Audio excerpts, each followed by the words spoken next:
Victorian England was a period shaped by steady transformation, yet family life remained grounded in familiar structures and shared routines. The era stretched from the early 19th century into the opening years of the 20th, encompassing both rural continuity and expanding towns. Families lived within settings that varied widely, from crowded urban streets to quieter villages and market towns, but the household remained the central unit of daily life.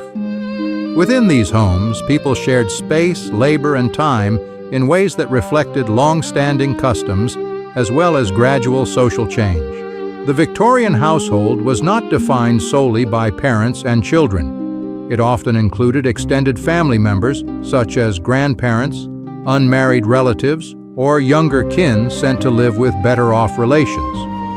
In some cases, servants or lodgers also formed part of the household, particularly in urban areas or among families with steady incomes. These arrangements were practical, shaped by housing availability, employment, and mutual support.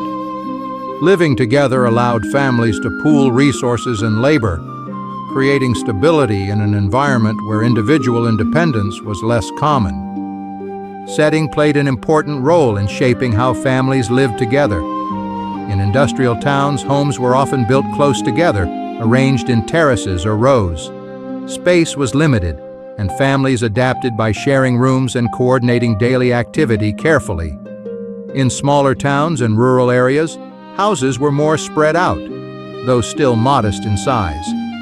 Regardless of location, the home functioned as both a living space and a place of work for many families, blurring the boundaries between private and productive life. The Victorian period placed importance on order and routine, values that shaped domestic arrangements. Families organized their lives around predictable patterns of work, meals, and rest.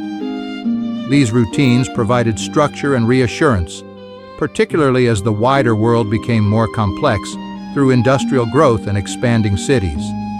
Within the home, familiar habits helped maintain a sense of continuity, even as external conditions shifted. Social expectations influenced how family life was understood, but practice often differed from ideal. Cultural norms emphasized roles within the household, yet these roles were flexible in daily reality. Economic necessity required cooperation from all members. Children contributed where they could, and adults adapted responsibilities according to circumstance rather than strict rule. The shared goal was the smooth functioning of the household, not the enforcement of abstract ideals. Housing conditions varied greatly across Victorian England, shaping how families interacted. Some families lived in small cottages with only a few rooms, while others occupied larger houses divided by function and status. In both cases, space was actively managed. Rooms served multiple purposes across the day, and privacy was limited. Family members learned to move around one another, sharing space without constant negotiation. The presence of children was central to Victorian family life. Families were often large, and children formed a visible part of the household environment. Their activities, learning, and care were woven into daily routines rather than set apart. Childhood unfolded within the home and neighborhood, shaped by observation and participation in adult life. This proximity reinforced family bonds and transmitted habits across generations. Gender roles existed as guiding frameworks rather than fixed rules. Men, women, and children all contributed to household stability. While certain tasks were associated with particular family members, necessity often required flexibility. Women's work extended beyond domestic care into paid labor or home-based production. Men's involvement in family life varied with occupation and schedule. These patterns were shaped by circumstance as much as by expectation. The Victorian family was also shaped by broader social structures. Class influenced housing size, household composition, and daily comfort. Working families often lived in tighter quarters and relied on shared labor to meet basic needs. Middle-class families tended to have more space and clearer separation between work and home. though even here the household remained a coordinated unit. Despite these differences, shared living required cooperation across all levels of society. Religion and moral values provided a framework for family life without dominating it. Regular observance and shared customs reinforced a sense of order and continuity. These practices were integrated into daily routines rather than treated as separate events. Family life was marked by repetition rather than intensity, creating a steady rhythm that shaped relationships over time. Time was experienced collectively within the household. Days followed familiar patterns, and seasons brought predictable changes. Family members adjusted together, responding to shifts in work, daylight, and obligation. This shared experience of time reinforced cohesion, allowing individuals to feel part of a larger, ongoing pattern. Despite the scale of change occurring across Victorian England, family life remained rooted in shared spaces and repeated actions. Homes were places of cooperation rather than isolation. Living together required awareness of others, patience, and adjustment. These qualities were learned through daily practice rather than formal instruction. In this context, the Victorian family functioned as a practical unit shaped by environment, economy, and habit. It was neither static nor dramatic, but quietly adaptive. Daily life unfolded through shared routines, familiar surroundings, and mutual dependence, forming the foundation upon which all other aspects of Victorian domestic life rested. Daily rhythms within Victorian families were shaped by repetition, obligation, and shared awareness of time. Each day followed a broadly familiar structure, though details varied according to class, location, and occupation. Morning marked the gradual transition from rest to activity. Households stirred early, guided by daylight, work schedules, and the practical need to prepare for the day. There was little separation between individual routines and family life, as most tasks were carried out within shared spaces. The start of the day often involved simple preparation. Fires were tended or relit, water was fetched or heated, and basic washing took place using bowls and jugs rather than dedicated facilities.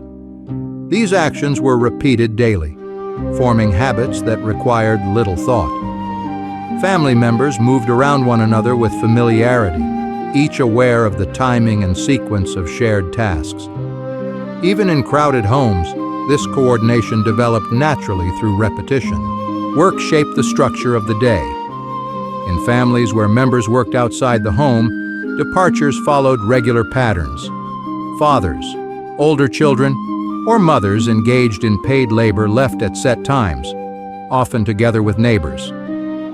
In households where work took place within the home, such as sewing, washing, or small-scale production, the boundary between work and domestic life remained fluid. Tasks began early and continued throughout the day, interrupted only by meals or necessary pauses. Children's days followed a rhythm shaped by age and responsibility. Younger children remained close to the home, supervised indirectly as adults worked nearby. Older children often had duties that structured their day, whether attending school, assisting with household work, or contributing to family income. These responsibilities were not sharply scheduled, but fitted around the broader routine of the household. Learning occurred through observation and participation rather than formal instruction alone. Meals provided gentle markers within the day. Breakfast was usually simple and eaten quickly, serving as preparation rather than a focal point. Midday meals varied depending on work patterns. Some families gathered briefly, while others ate separately as duties allowed.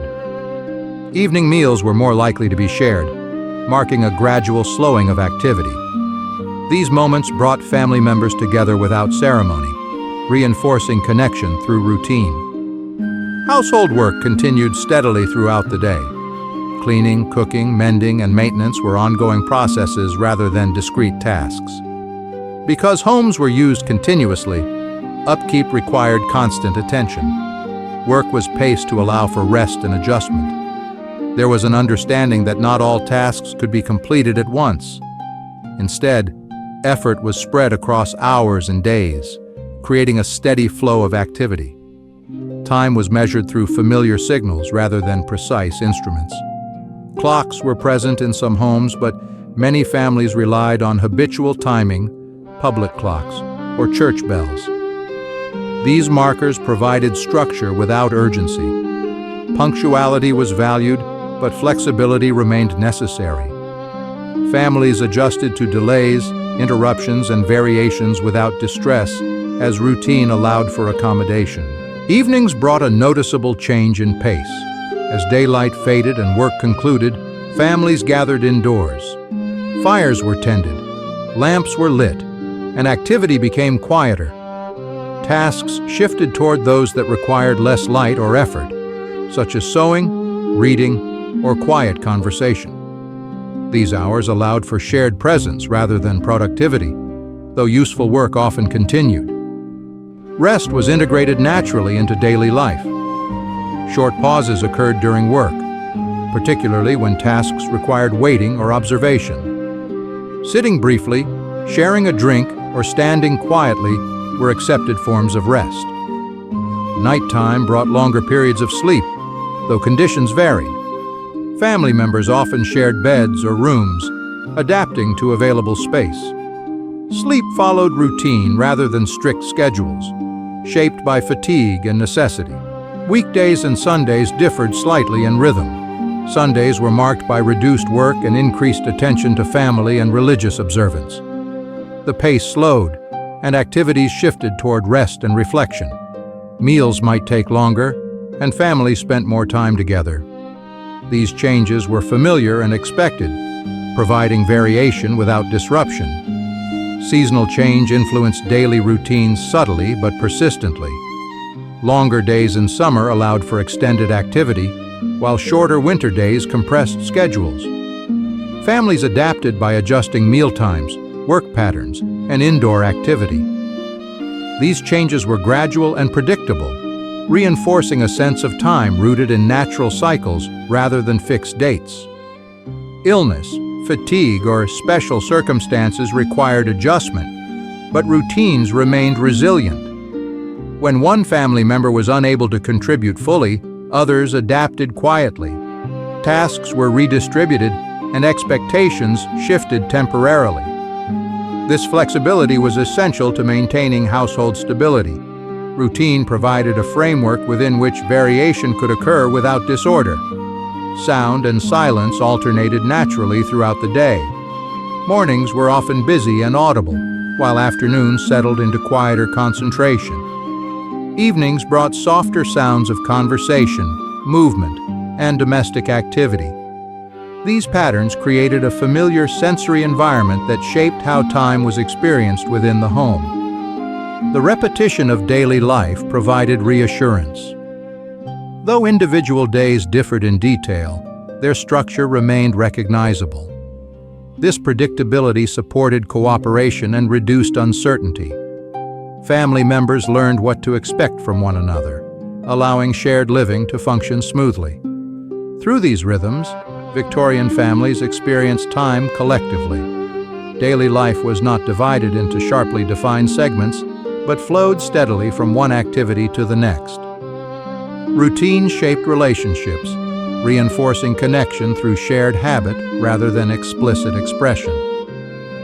In this steady pattern, family life continued from day to day, grounded in repetition, awareness, and quiet adjustment. Homes in Victorian England varied widely in size, layout, and condition, yet they shared certain practical features shaped by available materials and everyday use. For families living together, the home was not only a place of rest but also a setting for work, care, and shared routine. Interiors reflected function rather than comfort as it is understood today. Rooms were arranged to serve multiple purposes, and family members adapted continuously to the space available to them. In working-class households, homes were often small, sometimes consisting of only 2 or 3 rooms. These might include a ground-floor living space and 1 or 2 bedrooms above or behind. Space was limited, and families learned to use it efficiently. A single room might serve as kitchen, dining area, and sitting room across the course of the day. Furniture was arranged to allow movement and flexibility rather than separation of activities. Middle-class homes tended to be larger and more clearly divided. Separate rooms existed for cooking, eating, and receiving visitors, though these distinctions were not always rigid in practice. Even in these households, rooms were used throughout the day rather than remaining idle. Children moved through the house. Adults carried out tasks, and servants, where present, worked alongside family routines. The home functioned as a living environment rather than a static display. Heating and light shaped how interiors were used. Fireplaces were central features, providing warmth and a focal point for family life. In colder months, families gathered in rooms where fires were lit, allowing unused spaces to remain unheated. This encouraged shared presence and reduced movement within the house. Light came from windows during the day and from candles or oil lamps in the evening. As a result, activity followed natural light closely. Furnishings were practical and often modest. Chairs, tables, and storage pieces were chosen for durability. Many items served more than one purpose, such as chests that provided seating as well as storage. Beds varied in quality but were often shared, particularly by children. Bedding was aired, shaken, and reused carefully, as replacement required expense and effort. These practices encouraged attention to maintenance rather than accumulation. Cleanliness was managed through routine rather than specialized facilities. Most homes lacked indoor plumbing, requiring water to be carried inside for washing and cleaning. Floors were swept regularly, and surfaces wiped down as part of daily upkeep. Laundry was a time-consuming task, often done weekly or less frequently, depending on resources. Clean clothing was valued, but standards varied according to circumstance. Privacy within the home was limited, especially in smaller dwellings. Family members shared rooms and observed one another's habits closely. This proximity shaped behavior, encouraging awareness and adjustment. Quiet activities were favored indoors, particularly in the evening, when several people occupied the same space. Over time, families developed unspoken understandings that allowed shared living to proceed smoothly. Sleeping arrangements reflected both space and family structure. Parents often occupied one bed, while children shared others. In some homes, younger children slept in the same room as adults. Older children might sleep together or in separate spaces if available. These arrangements were accepted as practical rather than problematic. Nighttime routines were simple and followed familiar patterns. Ventilation and air quality varied. Windows were opened when weather allowed, though concerns about drafts influenced their use. Fires contributed warmth, but also smoke and soot. Over time, families grew accustomed to these conditions, adjusting cleaning routines and habits accordingly. The sensory environment of the home became familiar through repetition rather than improvement. Decorative elements were present but restrained. Pictures, clocks, or small ornaments appeared in some homes, particularly among families with steady income. These items reflected personal taste and aspiration, but did not dominate the space. Decoration was secondary to function. Objects were chosen to fit into daily life rather than to impress. Children's presence shaped interiors noticeably. Toys were simple and few, often handmade or improvised. Books, where available, were shared and stored carefully. Children's activities occurred alongside adult work rather than in separate spaces. This integration reinforced family cohesion and ensured supervision without constant instruction. The condition of homes changed gradually over time. Repairs were made as needed, often by family members themselves. Walls were patched, furniture mended, and roofs maintained through regular effort. Improvements occurred slowly, reflecting available resources. Homes showed signs of use and care rather than uniformity. Outdoor spaces, when present, extended the living environment. Small yards, courtyards, or shared spaces allowed for washing, food preparation, or quiet activity. These areas were used as needed, reducing pressure on indoor space. Even without private outdoor areas, families found ways to adapt their surroundings to daily needs. Despite differences in size and quality, Victorian homes shared a common role as centers of family life. They were places of constant activity, shaped by routine and necessity. Interiors reflected the rhythms of those who lived within them, adjusting to daily demands without sudden change. Through shared space and repeated use, homes supported family life in steady, practical ways, providing a setting for cooperation, rest, and continuity. Work formed an essential part of family life in Victorian England, shaping how households functioned and how family members related to one another. Employment was rarely separate from domestic life in a clear or absolute way. Instead, work and family existed side by side, often within the same spaces and routines. The type of work a family relied upon influenced daily patterns, shared responsibilities, and the way time was organized within the home. For many working-class families, paid labor required members to leave the home each day. Men often worked in trades, factories, workshops, or transport, following regular hours that structured the household's rhythm. Departures in the morning and returns in the evening were familiar markers of time. These movements were predictable, allowing families to coordinate meals, chores, and rest around them. The working day shaped not only individual schedules but the collective pace of family life. Women's work was varied and frequently combined paid and unpaid labor.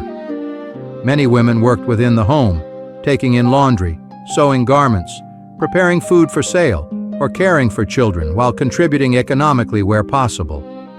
Others worked outside the home as domestic servants, factory workers, shop assistants, or agricultural laborers. Even when employment took place elsewhere, women's responsibilities within the household continued, requiring careful management of time and energy. This balance shaped daily interactions within the family. Children's work formed a visible part of household life. From a young age, children contributed through small tasks, such as cleaning, running errands, minding younger siblings, or assisting with family trades. Older children often took on paid work, adding to household income. Their earnings were usually pooled with family resources, reinforcing the idea of shared responsibility. Work was understood as part of growing up, learned through participation rather than formal instruction. In middle-class families, work patterns differed but remained closely connected to family life. Men often worked in offices, businesses, or professions, maintaining regular hours that structured the day. Women's work focused more heavily on managing the household, overseeing servants where present, and coordinating family routines. Although less visible as paid labor, this work required organization, attention, and continuity. The household functioned as a coordinated system rather than a collection of separate roles. Home-based trades blurred the line between family and work even further. Tailoring, shoemaking, small-scale manufacturing, and piecework allowed families to earn income without leaving the home. Workspaces were often set up in living areas, and tasks were shared across family members. Conversation, instruction, and observation accompanied labor, reinforcing skill transmission and cooperation. In these households, work formed part of the household atmosphere rather than an external obligation. The division of labor within families was guided by practicality rather than strict separation. Tasks were assigned according to ability, availability, and need. When one member was absent or ill, others adjusted their roles temporarily. This flexibility was essential to maintaining household stability. Family members learned to anticipate one another's responsibilities, allowing routines to continue smoothly. Economic security influenced how work was experienced within the family. Families with stable income could plan more effectively, while those with irregular work adapted constantly. In both cases, cooperation remained central. Decisions about work were often made with the household in mind rather than individual preference. Employment choices reflected collective need, reinforcing the family as an economic unit. Apprenticeships and training shaped family arrangements over time. Older children might leave home temporarily to learn a trade, though connections to the family remained strong. These arrangements required planning and trust, as families invested time and resources in future stability. Learning occurred gradually, and progress was measured through skill and reliability rather than formal milestones. Work also shaped family relationships through shared experience. Conversations often revolved around tasks, schedules, and outcomes. Success and difficulty were understood collectively. Family members were aware of one another's working conditions and adjusted expectations accordingly. This awareness supported cooperation and reduced conflict, as effort was visible and acknowledged through routine. Domestic work continued regardless of external employment. Cooking, cleaning, maintenance, and care required constant attention. These tasks were rarely completed once and for all. Instead, they formed an ongoing cycle that supported daily life. Family members contributed where possible, and responsibility shifted according to circumstance. This steady effort created a background rhythm that sustained the household. Seasonal change influenced work patterns across all families. Certain occupations required more effort at specific times of year, while others slowed. Families adapted by adjusting routines, meal times, and rest. These changes were expected and integrated without disruption. Work remained a constant presence, even as its form shifted gradually. Rest and work were not sharply divided. Short pauses occurred naturally within the day, often during transitions between tasks. Evening hours allowed for quieter work or preparation for the following day. Complete separation from labor was rare, but this continuity was familiar rather than burdensome. Work formed part of the household environment, shaping its tempo without dominating attention. Through these arrangements, work became a shared aspect of family life rather than an individual pursuit. It influenced how families structured their days, used their spaces, and related to one another. Tasks were repeated, responsibilities adjusted, and routines maintained through cooperation. In this steady integration of labor and domestic life, Victorian families sustained themselves quietly, balancing effort and continuity within the shared space of the home. Food in Victorian England formed a steady and familiar presence within family life. Meals were shaped by income, location, and season, but they followed patterns that were widely understood. Families ate what was available, affordable and practical, relying on repetition rather than variety. Food preparation and consumption were woven into daily routines, providing structure without becoming a central focus of attention. For many families, bread formed the foundation of daily meals. It was eaten at most times of day and accompanied other foods rather than standing alone. Bread quality varied according to income and access, but its presence was consistent. It was filling, easy to store, and adaptable to different meals. Butter, dripping, or simple spreads were added when available, creating small variations within a familiar pattern. Hot meals were often prepared once a day, usually in the middle of the day or in the evening, depending on work schedules. These meals were simple and designed to feed several people at once. Stews, soups, and puddings were common, as they could be cooked slowly and stretched to serve the whole household. Ingredients were chosen for availability rather than preference, and recipes relied on habit rather than written instruction. Meat was present but not always frequent, particularly in working households. When included, it was often used sparingly, combined with vegetables or grains to extend its use. Cuts were chosen for value rather than tenderness, and slow cooking made them suitable for family meals. Meat was appreciated but not expected daily, forming part of a broader pattern of modest consumption. Vegetables provided important support to family diets. Potatoes, cabbage, onions, carrots, and other root vegetables were widely used. These foods were affordable, filling and adaptable to many dishes. In urban areas, vegetables were purchased from markets or vendors. In rural or semi-rural settings, families often grew some of their own, supplementing purchased food with garden produce. Breakfast was usually light and practical. Tea, bread, or porridge formed the basis of the morning meal. It was eaten quickly, often before work began.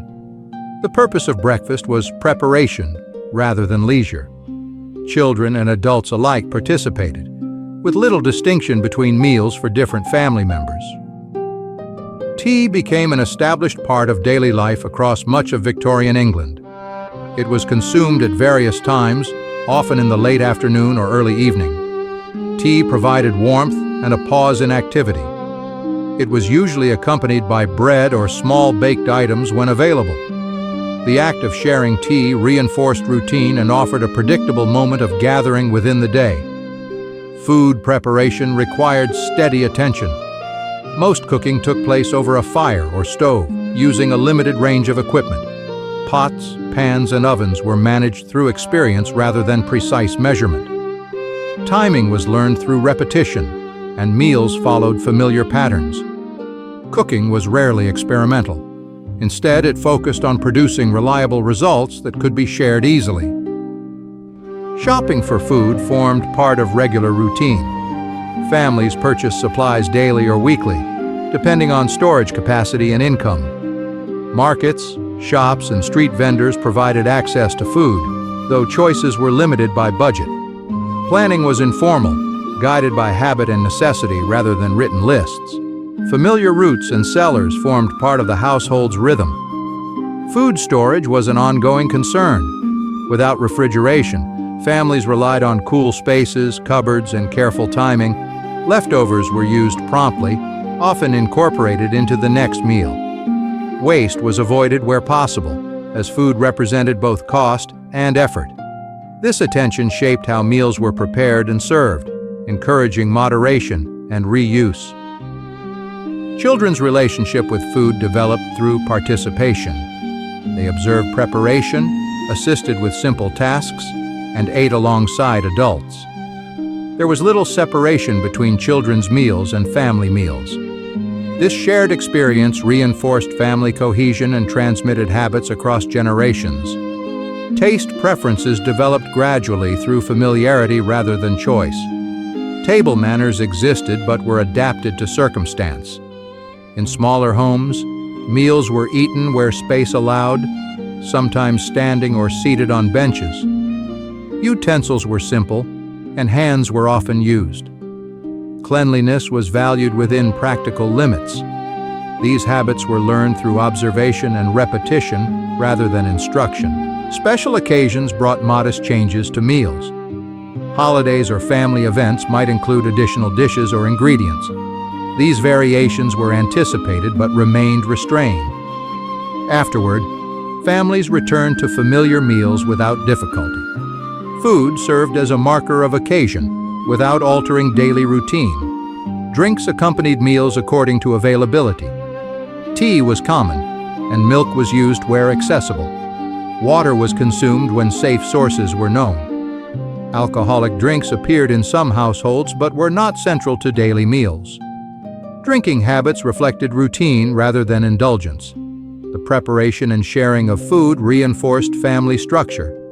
Mealtimes brought household members together, even briefly, allowing for coordination and communication. Conversation, when it occurred, was practical and unhurried.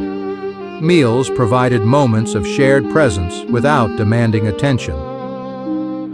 Seasonal change influenced food patterns gently. In colder months, heavier meals and hot drinks were more common. In warmer periods, lighter foods and fresh produce appeared more often. These shifts were gradual and expected, requiring little adjustment. Families adapted naturally, guided by experience. Through these steady practices, food supported daily life without becoming its focus. Meals were familiar, nourishing, and predictable. Preparation and consumption followed routines shaped by necessity and habit. In this consistency, food played its role quietly, sustaining families and reinforcing the rhythms of Victorian domestic life through repetition and shared experience. Social life within Victorian families developed through constant proximity and shared responsibility.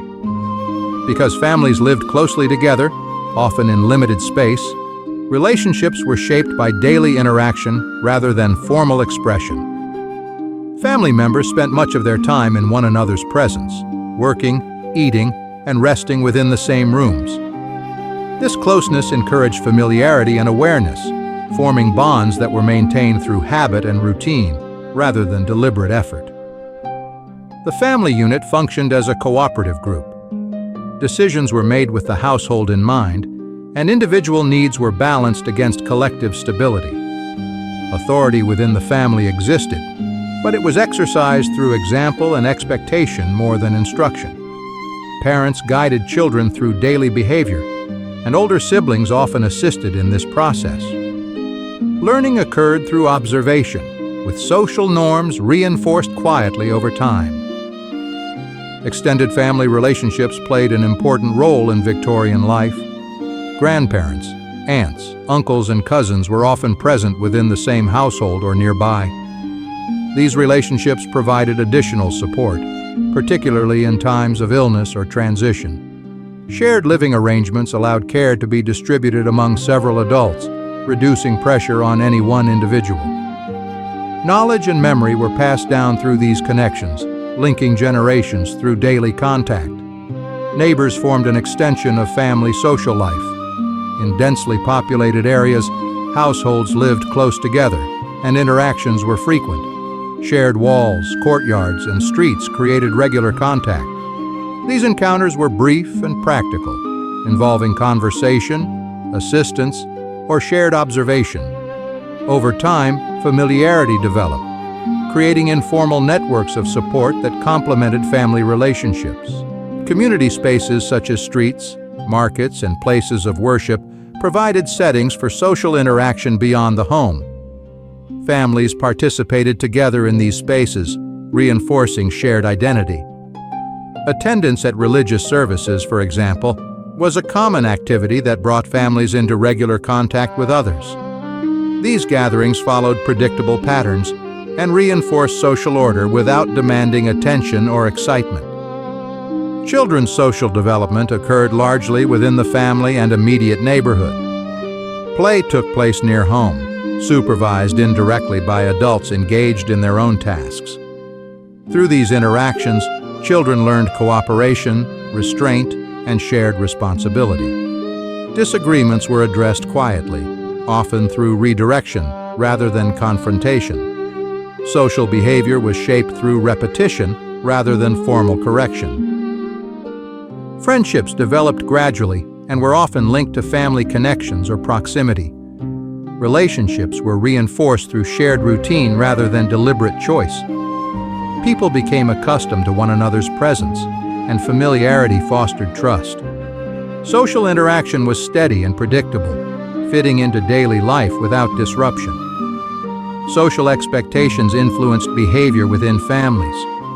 Politeness, respect, and self-control were valued, though these qualities were expressed differently across households. Expectations were communicated through routine and example. Children learned how to behave by watching adults and responding to correction when necessary. Over time, these patterns became internalized, shaping conduct without constant reinforcement. Family gatherings marked certain moments within the year. Birthdays, religious observances, and seasonal events brought relatives together, though celebrations remained modest. These occasions followed familiar forms and did not disrupt daily rhythm for long. Afterward, families returned to their usual routines, carrying shared memories without altering habits. Care within the family was practical and continuous.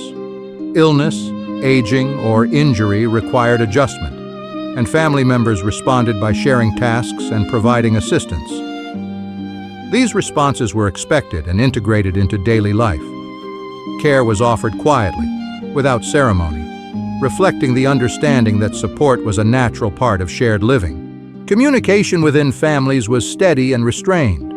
Conversation focused on practical matters, schedules, and shared concerns. Emotional expression existed but was often understated. Understanding developed through familiarity rather than explanation. Family members learned to read one another's moods and needs through repeated interaction. Discipline within the family was guided by consistency rather than severity. Expectations were reinforced through routine, and correction was usually immediate and proportionate. The goal was to maintain order and cooperation rather than to assert authority. Over time, this approach supported stability within the household. Social roles within the family were flexible, adapting to circumstance. While certain responsibilities were associated with age or position, necessity often required adjustment. Family members stepped into new roles as needed, guided by experience rather than formal instruction.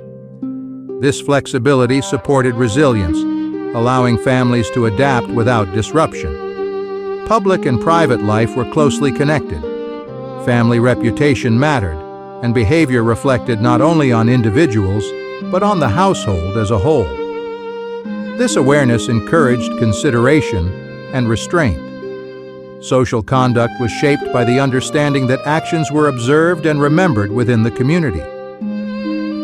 Through these patterns, social life within Victorian families remained steady and interconnected. Relationships were maintained through daily presence, shared responsibility, and routine interaction. Family and community blended into a continuous social environment, providing support and structure without intensity. In this setting, social life unfolded quietly, shaped by familiarity, cooperation, and the steady rhythm of shared living.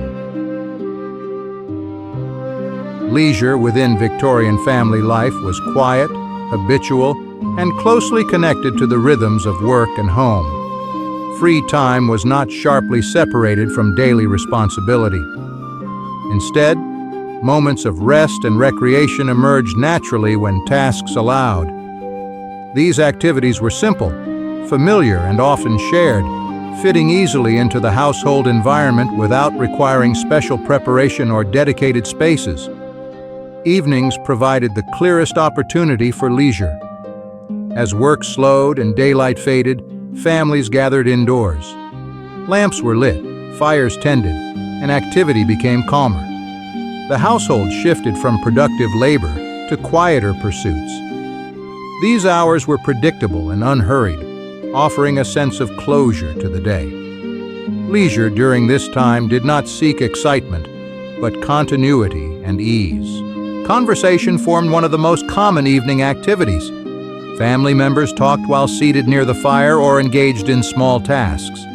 Discussion centered on the events of the day, upcoming needs, or familiar topics. Stories were often repeated, not for novelty but for reassurance. Through this repetition, shared memory was reinforced and family bonds maintained without deliberate effort. Reading became increasingly common over the Victorian period, particularly as printed materials became more accessible. Books, newspapers, or magazines were shared within the household. Reading might take place aloud, allowing several family members to participate at once. This practice required little space and suited shared living conditions. Reading was often quiet and steady, contributing to a calm atmosphere rather than stimulating discussion. Handwork played an important role in leisure, especially in the evenings. Sewing, knitting, mending, or small repairs occupied hands while allowing rest of mind. These activities were productive but not urgent. They provided rhythm and focus, helping family members transition from the demands of the day toward rest. Over time, these habits contributed to household maintenance while offering quiet satisfaction. Music was present in some homes, though it was usually modest in form. Singing, simple instruments, or listening to familiar tunes provided gentle enjoyment. Music was learned informally and repeated often. It appeared naturally during gatherings or quiet moments rather than as a planned performance. Familiar melodies supported a sense of comfort and shared experience. Children's leisure was closely integrated with that of adults. Play took place within the home or nearby, often alongside household activity. Toys were simple and few, encouraging imagination rather than distraction. Children learned to occupy themselves quietly when required, observing adult behavior and adapting accordingly. Their leisure blended with learning and participation, reinforcing family routines. Observation formed another quiet pastime. Family members watched the fire, listened to sounds within and outside the home, or simply rested in shared silence. Such moments were accepted and unremarkable. Silence did not require explanation. It allowed for rest and reflection without effort, supporting the steady pace of daily life. Religious habits also shaped leisure in subtle ways. Reading religious texts, quiet prayer, or reflection formed part of evening routines for some families. These practices were integrated calmly into the household rhythm. They did not demand attention or emotion, but reinforced continuity and familiarity. Weekends, particularly Sundays, offered a slightly altered pattern of leisure. With reduced work, families spent more time together. Walks, visits with relatives, or extended periods of rest became possible. These changes were modest and followed familiar forms. The difference lay in pacing rather than activity, with time stretching gently rather than filling with new pursuits. Outdoor leisure varied by location and season. In warmer months, families spent time outside when possible, sitting in yards, walking nearby streets, or observing surroundings. These activities required little planning and suited all ages. Outdoor time offered change without disruption, maintaining continuity with indoor routines. Games were present but simple. Card games, board games, or verbal games required minimal equipment and were played occasionally. These activities encouraged interaction without competition or intensity. Rules were familiar, and outcomes were less important than participation. Games fit easily into shared spaces and could be paused or ended without difficulty. Leisure was shaped by awareness of others within the home. Noise levels were moderated, movement was considered, and activities were chosen to suit shared conditions. This encouraged self-regulation and cooperation. Family members adjusted their behavior to maintain a calm environment, reinforcing social harmony through habit. There was little emphasis on personal entertainment separate from the household. Leisure was collective rather than individual, embedded within family life rather than standing apart. This reduced isolation and strengthened shared identity. Enjoyment arose from familiarity and presence rather than novelty or stimulation. Over time, leisure habits became part of family identity. Certain activities were associated with particular times or members, creating patterns that repeated week after week. These repetitions offered reassurance and structure, marking time gently without requiring attention. Seasonal change influenced leisure in quiet ways. Longer summer evenings allowed for extended outdoor activity or conversation. Winter encouraged indoor gathering and shared tasks. These shifts were expected and absorbed naturally into routine. Leisure adjusted to conditions without altering its essential character. Through these quiet habits, leisure supported family life rather than interrupting it. Rest, conversation, observation, and gentle activity balanced the demands of work and care. These moments did not seek to escape daily life, but to soften it. In this steady integration of leisure and routine, Victorian families found continuity, allowing shared living to proceed with calm, familiarity, and ease. Change within Victorian family life unfolded gradually, often absorbed into routine without altering its overall character. While the 19th century is often associated with progress and transformation, the experience of families living together was marked more by continuity than disruption. Daily habits, household structures, and shared expectations adjusted slowly, shaped by practical need rather than deliberate reform. For most families, life felt stable, grounded in patterns that endured across decades. One of the most consistent elements was the family's role as a unit of mutual support. Across the Victorian period, families continued to live closely together, sharing resources, labor, and space. Even as housing styles evolved and new technologies appeared, the basic expectation that family members would rely on one another remained unchanged. This continuity allowed households to absorb external changes without altering their internal balance. Housing conditions improved gradually for some families, particularly in growing towns where new building projects introduced different layouts and materials. These changes were often incremental. A home might gain an extra room, improved ventilation, or better heating, but its function as a shared living space remained the same. Families adapted to these improvements without redefining how they lived together. Familiar routines simply adjusted to slightly altered surroundings. Work patterns also shifted over time, though their effect on family life was measured. As employment became more regular for some occupations, daily schedules gained greater predictability. This allowed families to plan routines with more certainty, but it did not remove the need for flexibility. Household work continued alongside paid labor, and cooperation remained essential. The family's role as an economic unit persisted, even as individual employment became more structured. Education expanded gradually during the Victorian period, influencing family life in subtle ways. Children spent more time outside the home in formal learning environments, but this did not separate them entirely from family routines.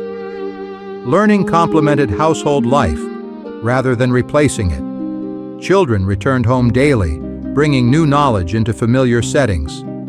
Families adapted by adjusting schedules while maintaining shared meals, chores, and leisure. Technology entered the home slowly and unevenly. Innovations such as improved stoves, lighting, or household tools made certain tasks easier, but they did not eliminate work or fundamentally change domestic relationships.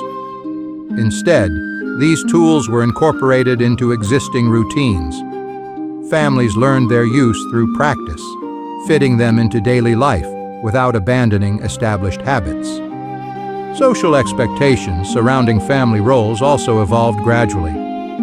Ideas about childhood, domestic responsibility, and family order shifted over time, but practice often lagged behind theory. Families continued to rely on cooperation rather than strict division. Roles remained adaptable, shaped by necessity more than ideal. This flexibility allowed families to respond to change without conflict or upheaval. Migration from rural areas to towns brought new arrangements for some families. Living conditions became denser, and extended family members were sometimes separated by distance. Even so, family ties remained strong. Correspondence, visits, and shared memory maintained connection. Within the household, daily life continued to follow familiar rhythms, shaped by work, meals, and shared space. Health and longevity improved slowly over the period, influencing family structure. Longer lifespans meant that multiple generations were more often present at the same time. Grandparents played visible roles within families, contributing care, guidance, and continuity. These intergenerational households reinforced tradition while allowing gradual adaptation through shared experience. Religious and moral frameworks provided stability across generations. Even as interpretations shifted slightly, the presence of shared values supported continuity in family life. Observances and customs repeated year after year, offering familiar markers of time. These practices linked past and present, helping families navigate change without losing a sense of identity. Memory played an important role in maintaining continuity. Family stories, habits, and shared experiences were passed down informally. Children learned not only how tasks were done, but how they had always been done. This transmission of memory grounded change within a broader context, ensuring that adjustments felt like extensions rather than breaks from the past. The pace of change varied across social classes. but the underlying structure of family life remained recognizable. Whether living in modest or comfortable circumstances, families continued to organize life around shared routines. Meals, work, rest, and leisure followed patterns that endured even as details shifted. This consistency provided reassurance and stability. Over time, families learned to balance tradition with adaptation. New practices were introduced cautiously, tested within the framework of daily life. Those that proved useful were retained, while others faded. This process was gradual and largely unconscious, guided by experience rather than intention. Change became part of continuity rather than its opposite. The experience of time within the family reinforced this balance. Days repeated familiar patterns, weeks followed steady rhythms, and seasons returned with predictable changes.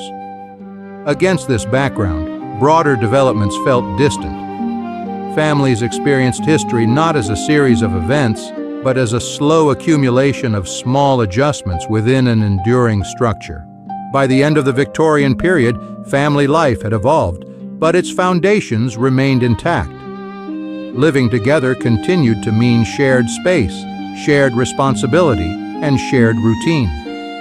The household remained a place of cooperation rather than isolation, shaped by habit more than design. Change had occurred, but it had done so quietly, absorbed into daily life without disrupting its flow.